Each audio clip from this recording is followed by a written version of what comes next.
السلام عليكم ورحمة الله وبركاته. النهاردة هنعمل طعمية فول مدشوش وبصلة متقطعة وتوم وكرات مصري ربطتين. هنعمل ايه بقى يا طب حلوين؟ والفول اللي انت حطيتيه في الميه من بالليل؟ انت اللي حطاها مامتي. ايوه مش تقولي علشان ما الاحسن يجيبوا الفول ويحطوه كده. طبعا ده فول يا حلوين يا مقطقطين يا جمان، منقوع من امبارح يا مامتي. من امبارح وصفناه، ويلا هيا بينا نعمل الطعمية. هقول لكم ازاي نعمل الطعمية بقى.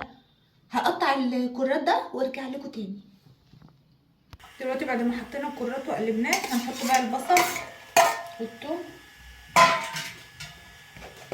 هنقلبهم برضو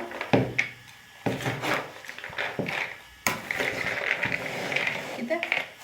هناخد بقى ايه، قيمة معلقة كده في الخلاط ونجرب نضربه في الخلاط مع نقطة مية صغيرة ونجرب نضربه وارجع لكم تاني. طبعا انا صفيت الكمية دي بس حبيت اصفي اخر شوية دول معاكم. احنا بنعمل ايه، بنجيب كوباية مية وبنحطها في الخلاط عشان الخلاط ما يتحرقش منكم، وبنحطها في الخلاط وبنحط معلقه كبيره من الفول والحاجات اللي احنا عملناها وبنحطها في الخلاط ونضربها. نرجع بعد كده نجيب اللي احنا ضربناه ده ونحطه هنا كده في مصفى ونصفيه،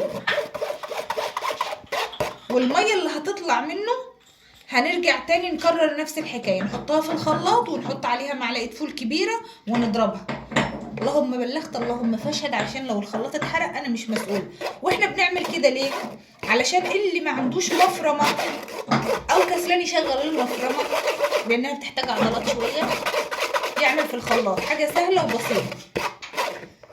ودي الكميه دي طلعت من نص كيلو فول.